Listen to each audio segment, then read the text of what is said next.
Welcome to The Explainer. We're always told that compassion is one of the best parts of being human, right? But what if that deep gut feeling to help someone is actually making things worse?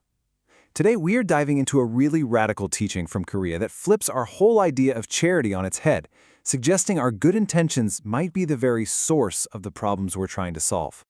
You know the feeling. We've all had it. You see a story, maybe a child in a tough situation, and it gets stuck in your head. You can't shake it.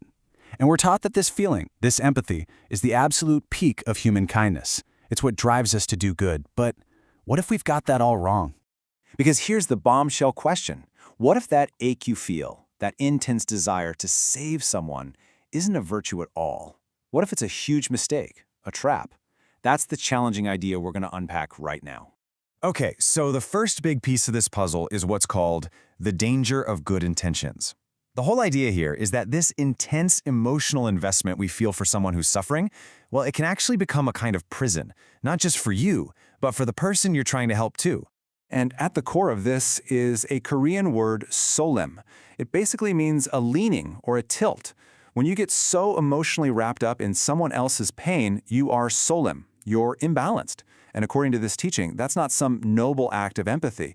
It's a dangerous bias that completely drains your energy and clouds your thinking. So you've got these two ideas just crashing into each other.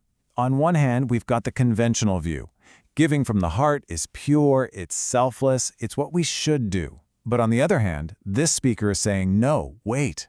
When you get that emotionally invested, you're actually sabotaging yourself. You're blocking your own growth. And it can even lead to your own downfall. And this isn't just a minor setback. The claim is that this imbalance literally stops you from reaching your own potential. It's a fundamental rule. So, if pouring your heart out to save someone isn't the goal, then what in the world is the point of service? Well, the answer completely reframes the entire thing. Which brings us to part 2, the world is a classroom. This is where the whole purpose of volunteering gets turned completely upside down. It's not about you going somewhere to give help. It's about you going somewhere to get an education. So think of any place where there's hardship, an orphanage, a nursing home, you name it. This teaching says that's not a charity case, it's a field school. And the people there, they're not victims for you to pity. They're your teachers. See how the roles are totally flipped? You're not the hero of this story. You're the student. And the whole reason you're there is for your own benefit. You're there to study their situation, to understand the roots of their hardship, so that you can learn how to avoid it in your own life and for your own family. And yeah, just like any school, you can't just show up. You've got to pay tuition.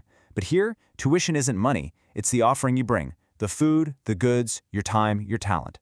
And this isn't a selfless gift. It's your price of admission. It's what you pay to get access to the invaluable lesson you're there to learn. The speaker uses this really vivid and maybe a little controversial analogy of a zoo. It makes the dynamic so clear. Your donation isn't charity in the way we usually think of it. It's your entrance fee. You are paying for the privilege to observe and learn from a reality you hope you never have to experience yourself. Okay, this brings us to the third part. And honestly, this is where it gets pretty shocking. The paradox of service. This is where that personal mindset we've been talking about suddenly scales up to a huge society-wide problem. Because let's be real, if we've all been helping for so long, why does it feel like suffering is only getting worse?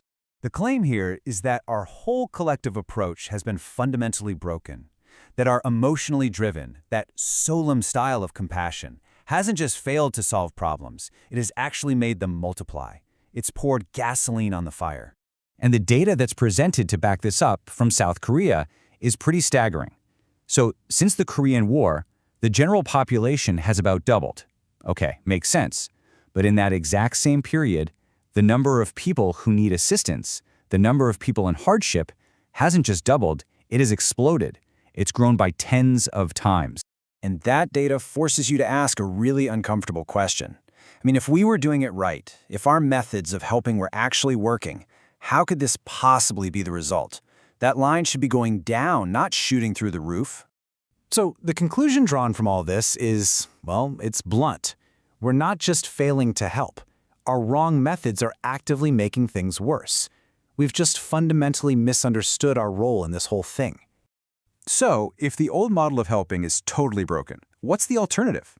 That brings us to our final section, which lays out a completely new path. And spoiler alert, it doesn't start by looking out at other people. It starts by looking inward. According to this teaching, the single biggest danger is arrogance.